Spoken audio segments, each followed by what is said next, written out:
Hello everyone, welcome to this attempt at reviving my kind of dead YouTube channel. Today I will be explaining why my short film brothers failed is very objective. I think it was still successful. Obviously everything you make is a process and it makes you get better. From an objective standpoint, I guess you could say it didn't do as well as I wanted, and there are a lot of issues with it, and I think it's really healthy for everyone. If you're a filmmaker or in the creative field, you have to reflect on what you've done and how you can get better, because that's the only way that you get better. So today I'll be kind of going through the Film Brothers. If you haven't seen it, go watch it. It's linked in the description, and I will be explaining kind of what went wrong with it, what are some of the issues, to help you learn and also to help me learn and to continue my journey as a filmmaker. So I am very proud of this film. It was the first real short film I've made, the longest short film I've actually ever made, I think. Before that, I'd only made 2 other films and they were both horror films, so it was kind of a very new area because this was a drama. So I did shoot this when I was about 14 and 15. It was around my birthday because it was shot during the summer, and my birthday's in summer, if anyone wanted to know that. So first, about the film, it's about these 2 brothers in Sweden who have this abusive dad. They come from a broken home. The older brother teaches the younger brother how to shoplift because they can't have food, apparently, because they're poor, I think, even though they live in a mansion in Sweden. But one of the brothers, he gets in trouble for it, so the dad threatens that he's going to send them to military discipline school, so they run away from home, and then they try to get the mom to come with them, so they send her a note. And that's kind of the whole plot. It definitely is a plot that should be a feature film. I mean, it shouldn't be a feature film, but if it was a film, it should be a feature film, because a short film, you cannot cover abuse in 14 minutes. It doesn't work. It's sloppy, it looks weird, it's lazy. We'll go on deeper into the issues. The first issue I found with it was the topic. I'm tackling abuse, cancer, life, all topics that are very complex and deep and obviously should not be attempted to be tackled by a privileged 15-year-old who's never experienced these issues and is kind of just writing because it's dark and it's fun and it gets the attention of the viewer. I mean, obviously, I'm very proud of this film, guys. It's a great film, honestly. I'm proud of it. But I do not recommend tackling these issues because it just doesn't come across as very good and empathetic. It just comes off as kind of lazy. I think that if you're a small budget short film, it's really difficult to tackle something in such a short amount of time. So I think you should stick to simple ideas, stuff that you can relate to. Obviously, it's different from writing from a different perspective. But when you're 15, not saying there aren't some brilliant 15-year-olds out there, but at the time I thought I was brilliant because I was 15. And it doesn't turn out so great. It feels off handling a topic like that when I have no idea what it's like. Even if it's not intentional to come off as disrespectful, obviously, because who intends that? It's just stay away from those ideas. That's all I think that you should do. And sometimes it does actually end up unintentionally comedic, which obviously is not the goal for a drama. But my film, for some reason, it was like, it's hilarious watching it now. I do have a laugh when I watch it, even though it's about abuse. But it's so pretty. The second thing was obviously the writing. So basically, I've never actually written a script. For the first 2 films I made, Butcher and Lost, they were kind of just improvising. I was like, okay, this person is going to get murdered by this guy. And then, you know, we can kind of freestyle there in the middle because I was lazy. I didn't want to spend the time. I loved to get a pretty picture. I'm cinematographer, so that was my goal. Not really the storytelling or the writing, but now I love writing. So now I kind of have to pay attention to that. And I think any cinematographer out there, you also need to pay attention to that as well. It is an important aspect. It was a really rough script. I'd written it on the airplane and it was one draft script. And if anyone's a writer out there, you probably know that that's horrible. You should never write one draft on your script because by the time it's at the 10th version, it's good. But at the first draft, it's just really a mess. One thing I completely lacked in the writing was subtext, and I know you guys hear this all the time, subtext, but it's very important, actually. I did find that out recently, that subtext, it actually does make a difference on the film. And also another thing was also understanding how people talked. It's like absurd how funny the dialogue is because they're just saying stuff out of nowhere and randomly, and it's straight to the point. It's on the nose. There is no nuance and interpretation. It's just so easy. The audience isn't stupid. They can make some interpretations. You don't need to tell them what's happening all the time. Like, there's this one scene where the audience doesn't even see these bruises, but Axel is like, Mom, where did you get those bruises? And then she's like, oh, you don't need to worry about that. Like, there's so much room there to make something interesting and have a dynamic relationship between these 2 characters revealed, but instead it falls so flat and kind of, again, it handles abuse in a really weird way. And it's also very cliche, and that's something you kind of want to avoid in dialogue. Another one that's just so funny that I laugh at today is when Axel is like, why do we still live with Dad? And Eric just straight up answers,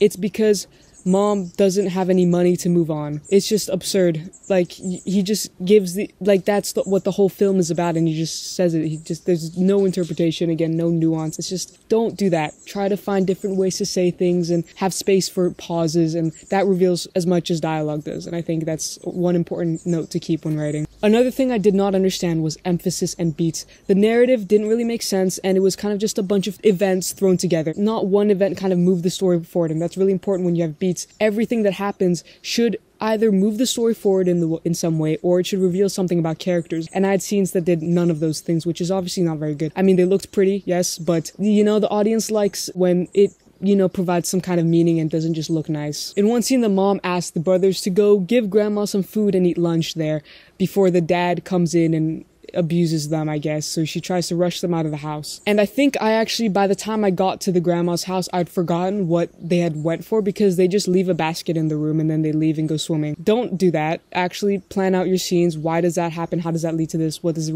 reveal about the characters? Because that was just pointless. Again, the beginning should foreshadow the end. There should be some kind of connection between events in the film and it moves something forward. Otherwise, it just feels so flat and weird. Another thing is to just avoid lines that don't make any logical sense, which should be common sense, but at 15, maybe, hopefully a lot of you guys are older than that and won't make these stupid mistakes, but it's still helpful, I think, to you guys, because I'm 17 now and I'm still learning from this. But this scene still makes me laugh 3 years later, when out of nowhere, Eric is like, I have paper and pen, I'm gonna write this down. That doesn't happen in real life. You're not just sitting there by a tree carving a stick and then you're like, oh, actually I have paper and pen, let me write a letter to my mom. It just doesn't happen. I've never seen that happen personally. It was a bit weird and honestly very comedic, which was not, again, the intention of this film. And also, this goes back to the basics, show, don't tell. Like, after that I have this shot which is clearly my hand holding a paper with writing on it, and it's like a letter to the mom. Try not to do that. I mean, if you could have done this with just writing, then write a book, don't make a film. And if you're making your first few films, they're gonna be bad, which is good because you learn a lot. Don't expect them to be very good. Even if you're 25 and making your first film, they're gonna be pretty bad because you have no experience, but that's okay. Just don't choose a heavy topic like abuse or, I don't know, suicide, which seems to be a common theme in my films, as that happens pretty much in every film that I make. But anyways, try not to do that. Try to make something that's simple, keep to the basics, and try to make the simplicity as good as you possibly can, you know, just put all of your energy into it and make it really good. Okay, so I decided to switch up the location a little bit for these last few ones. But anyways, doing everything yourself. So this is something I still try to do, from editing, writing, directing, whatever, you name it. I love to do it all. I love controlling everything and loving everything to be exactly the way I want it to. But it's really hard, guys. Just make your life easier, work with people who are good at what they do. Don't try to do everything, because it can end up actually worse. Because you end up kind of spreading your attention across many different jobs, and you can't do the one job you're good at perfectly, and you end up kind of lazy, because that's what happened to me. Or maybe you guys are different, you can do everything, but I really struggled with that. But you need to make sure that you're paying attention to every single job and doing it with purpose and doing everything slowly. Film takes time. It's supposed to be slow. And for some reason, it's a trend in my life. I try to get everything done as fast as I possibly can, which ends up being kind of half-assed, half-cooked things when it comes to a lot of the art I make. So what this looks like in film is sometimes doing one take, it being good enough, and not, you know, making it the best it can be. Just kind of, it's pretty good, you know, we'll stick with that. But, you know, you should do multiple takes for each shot, I think.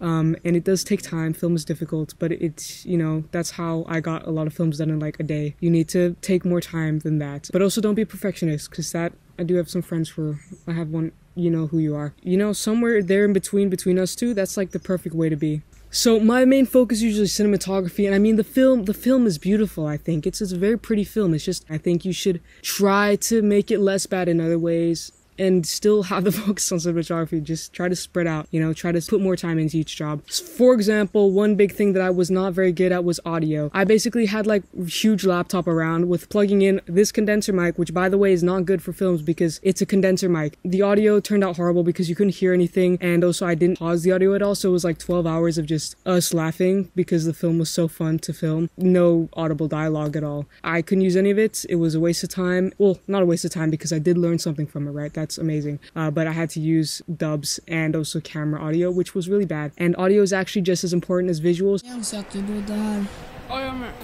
Because because if it sounds bad, no one's going to want to listen to it. Luckily, I did have subtitles and it was in Swedish, so no one really cared. But please, just invest in a microphone, really cheap one. It's so important, and it saves so much time and effort and dubbing, which ended up not very good. So that's just one tip. And again, film is a very holistic thing, every aspect. So if you try to do everything, it can end up really sloppy. So just try to do what you're good at. Explore different roles, but if you're gonna do everything yourself, you gotta pay attention to every role because it does provide a holistic experience. So number 4 is laziness, which I already touched on, but is still important. Continuity issues. One of the scenes, I had Eric, after he got abused or something, I don't know, he had to leave, and apparently he just stops in the bathroom and changes his shirt. This is because I obviously filmed in the wrong shirt, so I had to have him go back and change, which is absurd. I had to write that scene in. It does not look good. It's a continuity issue. Just reshoot. Don't be lazy like that. Please reshoot. Take your time with film. Film is an art. Film is beautiful, but it takes time. Number 5 is please